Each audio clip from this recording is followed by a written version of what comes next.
All right. Ayobhavan, Vanakkam, and Shubha Udayasana. Right. I stand here today to talk about something which is often confused, probably misunderstood, and there are no standard benchmarks. But that doesn't mean that it should not be done. Right? I'm here to talk about the value of need-based selling and how this can help our customers win, which in the long term will make us win, which in the long term will bring our industry's respect significantly high. Okay, let me jump a few slides straight away, and I wanted to show this slide to you, which is coming from Edelman Trust Barometer, which talks about the trust people have in, sorry, it's gone.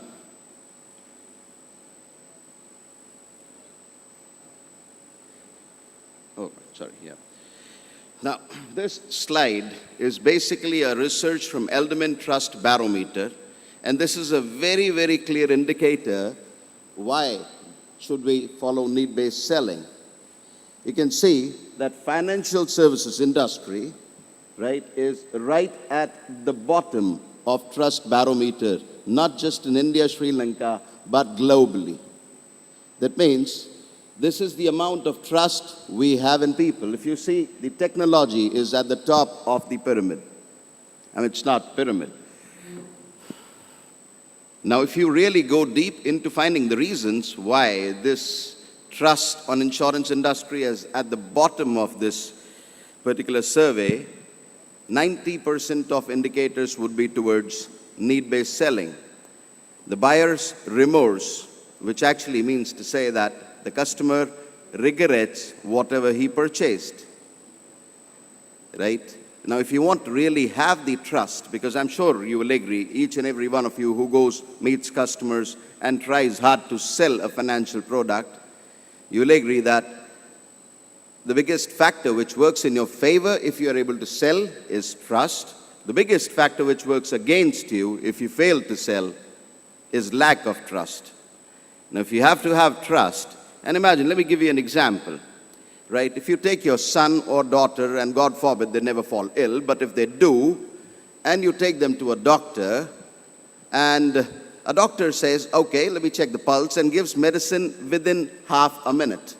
Why? Because the medicine was determined by the doctor's pharmaceutical sponsorer, which said that this is the best medicine and cures about 80% of the ailments, and you give it to anyone, chances are 90% that the person will get cured.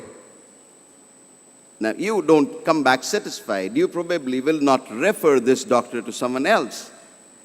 I mean, I can bring that analogy very clearly that without a diagnosis, a prescription may backfire. And that's where I come from, need-based selling, that how often do we diagnose in our industry? Diagnose before we prescribe medicines. And it's after all, just like in pharmaceutical or doctor's industry, up to a patient whether he buys or not, whether he goes for a second opinion or not, whether he trusts you or he doesn't buy any life insurance or not. Now, it's a wonderful opportunity for all of you. I mean, today could be a day changer for some of you if you decide, and it would be a day changer for that particular customer whom you will go to meet. If you decide that henceforth, I will try to really understand need of a customer before I sell. And you have the right environment, and I'll come to that. Now, the reason for existence of an insurance advisor is to take care of the customers. And with that, he is ethical. If that's not there, he is not ethical.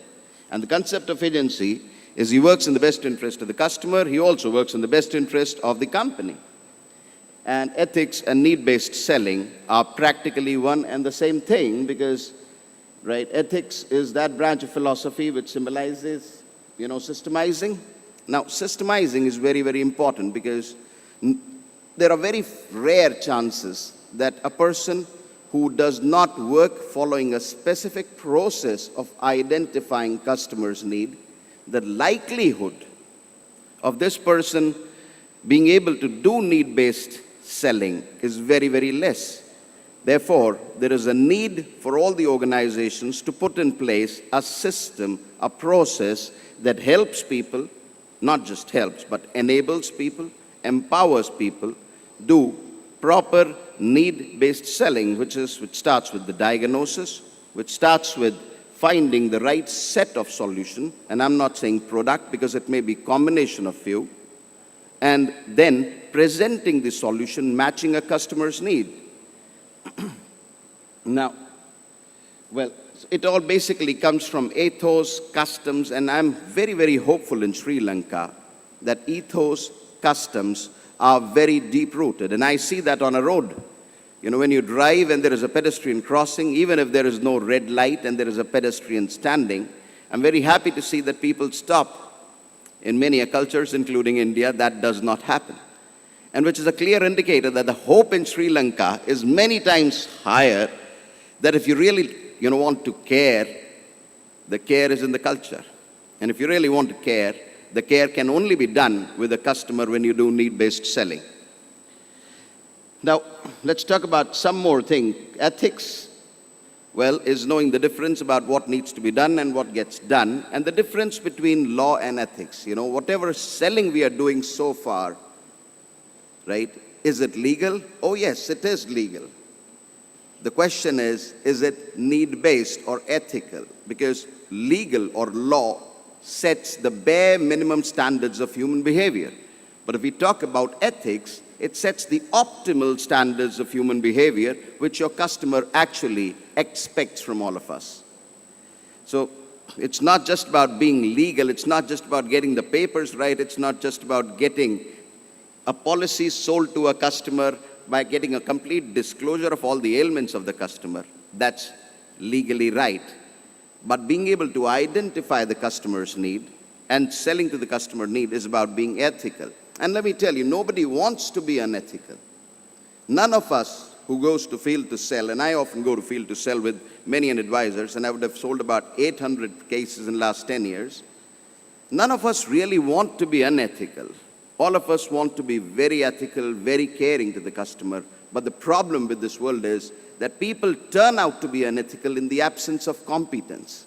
If you really do not, if you haven't invested your time, effort, and committed yourself to understanding what is required by a customer and how you can design a solution that can address that particular need, chances are very high that unknowingly, unwillingly, innocently, we will go and do something which eventually will turn out to be unethical. After 15 years, the customer will feel, okay, this is a solution which will provide enough money for my children's education, but that will not turn out to be true because the solution that was recommended 15 years back by a person whom he trusted a lot was not given basis any financial calculations. Now, is that need-based selling? And there are various ranges of need-based selling, and we'll quickly talk about it. And the golden rule, as we can say in every religion, is do unto others as you would like to be done to you. Be it Buddhism, be it Hitopadesha in Hinduism, be it Christianity, Muslim. So that's all about need-based selling, because when you go to buy some product, you want the other person to understand your needs thoroughly and recommend something which will benefit you and not just a transactional point. Right? Now, both the legal obligations and ethical obligations. Ethical obligation, I would squarely put that it is about need-based selling. Everything else probably is covered by law. Right? Either it's mis-selling, so which is illegal, but ethical to legal, the difference is need-based selling. And we need to learn that, right, so that we can have the optimal standard of behavior expected by our customers. Now, good practices have so many, but I think the number one good practice in our industry, which probably there is a severe dearth of, is competence. And that probably leads to professionalism. Now, competence means, and understand this very clearly, that you fly in an airplane, the pilot is trained for 3 years. You go to a restaurant, the cook, the chef there has been trained for 3 years to cook well. You go to any industry, there is a proper grooming of people so that they are able to do competent work. and justice to that industry and the people who trust them. But look at our industry. And I'm saying this an appeal to the regulator, because in India we are appealing to the regulator, but things will gradually change. But I think we need to raise the standard of grooming of our people consciously, so that we are able to do justice to that particular person, my customer's money, who puts trust in me, that this money that he's investing regularly from now onwards will eventually be beneficial for him or his family in the long run. We need to really make our people very, very competent, so that they turn out to be selling need-based. They turn out to be the most ethical salespeople in the industry. Nobody wants to be unethical. People end up being unethical because they were not competent enough. They could not really understand need and sell to that. Now, an advisor should maintain necessary knowledge, skills, which is all that we are talking about. He or she must be knowledgeable enough, about not just compliance, but the most compliant human behavior is, if someone is trusting, you really are worthy enough to justify that trust.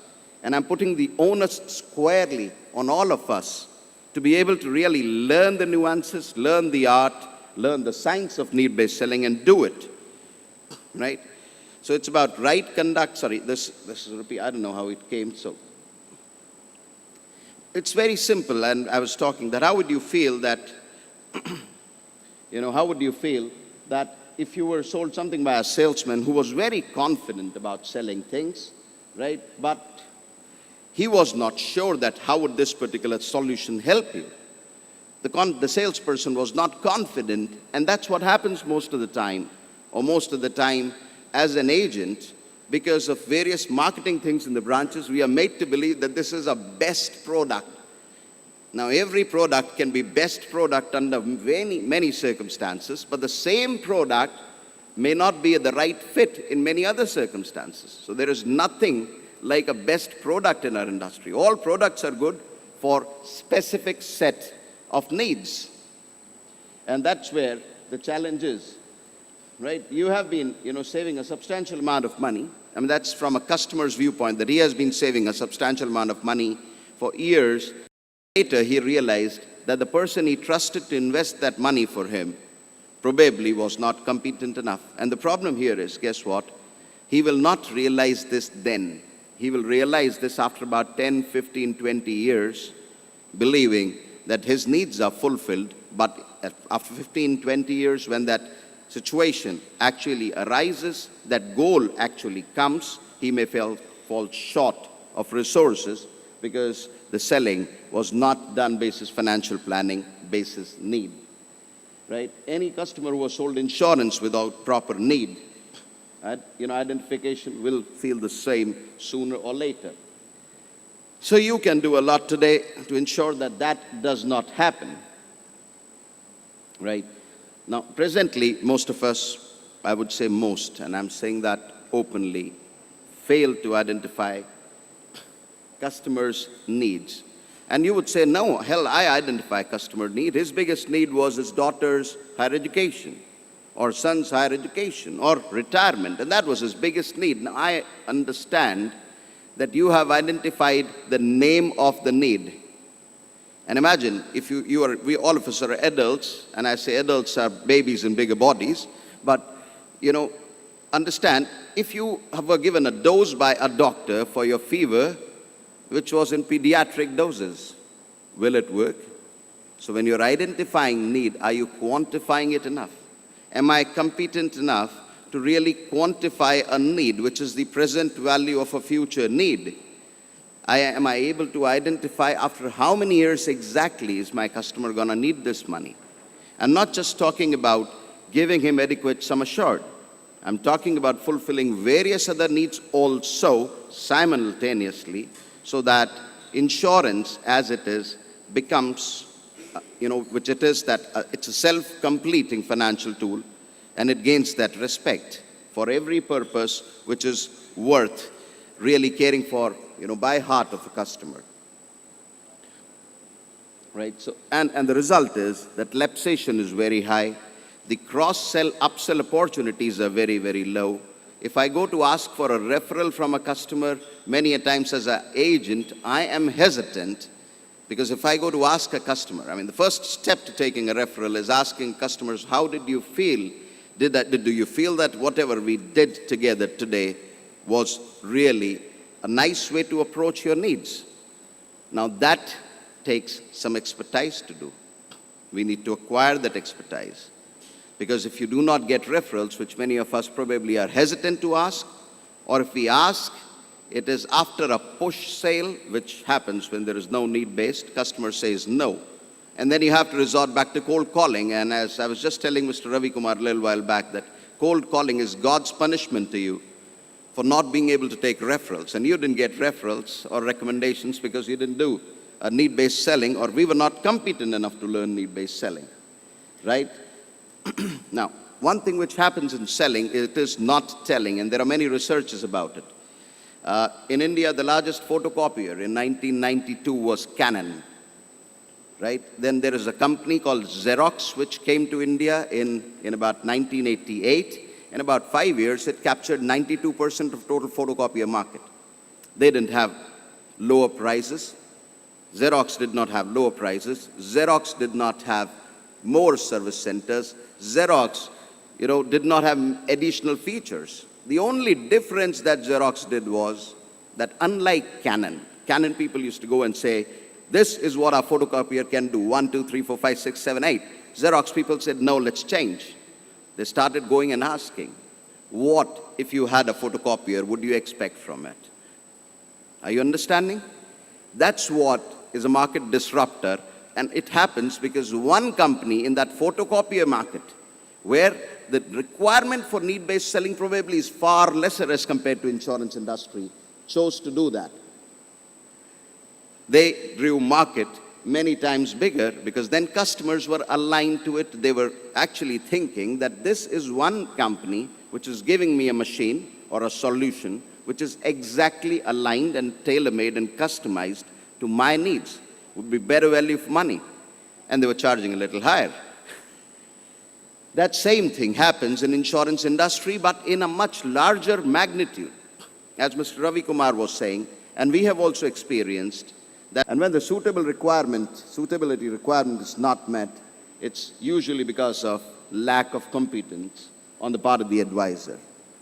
That's what leads to. So question yourself, am I competent enough to identify a customer's insurance as well as future financial needs, both qualitatively and quantitatively? Or if I'm not competent as of now, or if there is some part of it lacking, what should I do to become more competent? Now, what should I do to become more competent? And there can be various answers that you'll find. Learn to use customers' need identification techniques in each sales call. Learn human life value, as Mr. Ravi Kumar was also pointing out, and there are various methods of it. Maybe you might like to choose, as the goal is towards a day when all Sri Lankans are insured. If you have to insure all Sri Lankans, maybe you can choose a method where the bare minimum sum assured required can be derived, and we can help you with that. Every insurance company here can help you, provided you choose to learn it. Right? Learn time value of money concepts to be able to suggest the right amount of money that needs to be invested today onwards, so that that future value which will be required to actually achieve the goal, the exact amount that will be needed for your son's higher education or your daughter's education, wedding, you have the right amount of money and not just an approximate guesstimate, right? And educated customers, the customers are increasing who are more educated, who are asking questions. And guess what? What's happening globally? So far, we believe that the product that we sell is a caveat emptor product. The buyer should be aware. Now understand, there is a significant knowledge asymmetry between a seller and a buyer. Asymmetry means that seller knows everything about the product, buyer knows nothing. That's knowledge asymmetry. And therefore, many a times, and understand, this asymmetry may not be true in real sense. This asymmetry is that buyer's perception is you know it all. My question is, do we know it all about our products also? Ask yourself that question. I'm not here to say anything. But as an agent, we must ask ourselves that, do I know all about my products? Because buyer believes that I should know all. That's what you go to a doctor. That's the kind of belief you go to a doctor with. So that's a significant knowledge asymmetry. So consumers, and therefore, here, caveat emptor, which is a law, is not adequate. Gradually, many global markets are shifting to caveat vendor, which actually means that it is seller's job to beware. I mean, I can share many examples, but one example was probably UK many years back. The regulator decided and the legal environment decided that they will hold agent accountable for a mis-selling. And the compensation, if a customer wins a lawsuit, will be paid by the agent and not the company. I guess there are some people here, probably Mr. Shahrukh, who was a witness to it. Is that correct? Right? And suddenly, the insurance industry agents, they became scared. Many of the agents had put down their papers and left.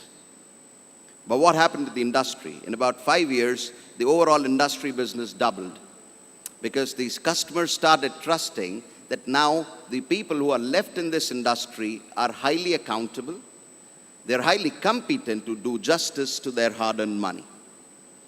Now, I'm not saying that anything like this is likely to come here, but I'm just telling you about the environment, is that when people start trusting the accountability of a financial product seller like us, their trust increase, and even if there are less number of people doing it, right, the market grows significantly. Today, in countries like Singapore, in countries like UK, you have a minimum of 21-page fact finder, which is basically understanding needs of a customer. The Indian regulator is seriously contemplating on a 4-page fact finder, which we had given to them about 5 years back, and hopefully, most likely, they will make it mandatory after some time. Now, in Sri Lanka, the regulator might think about it going forward, but the point is, a simple appeal to all the insurance companies and to all the agents, that should we wait for a regulator to implement and make this fact finder mandatory? Isn't it good for all of us? I mean, and we win in turn. I mean, if you start doing need-based selling, if you start identifying customers' need, quantifying it, and then advising the right solution, which is in terms of our products for it, eventually it is far more beneficial to us compared to selling products. I'm not using the right word for it, but the right word probably could be, in some of the cases, greed-based selling. It could be customers' greed, or it could be my greed. Return is when they ask a question like return, we don't give returns, we give guarantees. And what's more closer to you as a parent, to your heart as a parent? Do you want a return on money, or would you like to guarantee your son's higher education? Think about it. That's the comfort we should be offering on a calculation, need-based thing. So seller beware is something which is happening. And wherever in our conscious we decide as an agent, as an organization, that I am the seller and it happens to be my responsibility as a custodian of my customers' money, because they trust me, I will be aware and I will be doing the right practices and the best that's required. There are changing demographics. About 50 years back, a lot of policies were sold for taxation, they were sold for various other things, but at least there is a shift now in our subcontinent, that now most of the policies are sold for some need. At least there is a need tag, which was not there earlier. Earlier, it was just a policy for taxation purposes, for some small savings purposes, but now more and more people are at least tagging it associated to a need. You will be champion if you learn something which is futuristic, which will come here after about 5 years or 7 years, and which is exact financial planning, need-based selling. Because in that case, if you do that, well, we'll not talk more about it. I'll quickly jump to, what will be the benefit, and then we'll come back to the types of need-based selling. The benefits to a seller, if he does need-based, is, the number one benefit is higher case size, and I'll take one more minute on it. This year, in the beginning, in Limra, we started doing training for India's second largest insurer. And we started doing training for their topmost producers who had done MDRT at least twice. All we did was do a need-based training for them, it takes 5 days. It's not such an easy and small art to learn because you need to practice a lot so that you develop that skill. And the result is that their average case size is exactly, as Mr. Ravi Kumar said, it's 2.17 times higher than the previous case size. They were already MDRT TOTs. They were big hitters. But that's not the ceiling. If they learned the art, their case size improved significantly. Their closer ratio also improved by about 30%. So you understand net as a seller per meeting, which is per unit of time invested, with learning this art, they were about 2.5 times more productive. Their income per hour of effort multiplied 2.5 times because they learned need-based selling. So that's higher case size, right? Higher closing ratio we talked about. Higher upsell and cross-sell because there's enough research, and one LIMRA research says that every customer in emerging markets like India, Sri Lanka, will buy 5 to 7 life insurance policies across their lifetime.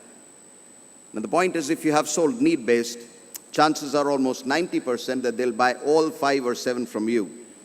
But if you have sold them basis some presumed need or basis a product was good, other companies too have good products, other agents may also be close to them or maybe related to them or relationship-based. But if you do need-based selling, chances are very high, about 90% as per LIMRA research, that you will be able to sell at least 4 out of those 5 to 7 policies to that particular customer. So you understand that if you want to be in this industry for a longer period of time and continue to be successful year after year after year, one of the most easiest ways could be to learn the art of need-based selling, right? Referrals, recommendations, you don't get it, God will punish you, and you'll have to do cold call to continue your business, right? And of course, the bottom line, which is the most important thing for us because it continues to get us the renewal income and ensures that I am, my retirement is secured, and which helps our industry become profitable, our industry gain a lot of respect because there is a little lapsation, persistency. All these are the benefits if we really learn the art and science of need-based selling. And there are various types of need-based selling. I mean, it's a subject which, as I started, is often very confusing. What exactly is need-based selling, right? Is it basically a basis, a presumptive need that I know this customer has a son, so he might require his son's higher education. Now, who's the best person to tell what does the customer need? It's not definitely me as an agent, it's my customer. And I should be asking open-ended questions. That's the first step. Well, a little higher level will be that I've asked client about what is the main need. So what do you want to plan for? Very often, client does not know. It's just like a patient who doesn't know how to diagnose himself. We need to ask the right questions like a good consultant doctor does and do the diagnosis. But yes, a good thing could be the last one that I ask the client that what are his or her needs, their present value, time period required, right? What are the investment preferences? Is he a debt type investor or is he an equity share market type investor? What is the investment risk profile, outstanding loans? What is their current expenses on a monthly basis in home to ensure that I guarantee their standard of living should anything happen to them? These could be a very good approach. Now, I'd conclude my presentation here by saying that, if I really have to compare India with Sri Lanka, and I would like to do that, I'm very, very optimistic that Sri Lanka has far greater probability of learning need-based selling than India because of the culture, because of the care, which is shown on the road, on the pedestrian crossing that cars stop, even if there's no red light. So I trust that even if there's no one checking you at a customer's house, you're doing the right practice of need-based selling. All the best, everyone.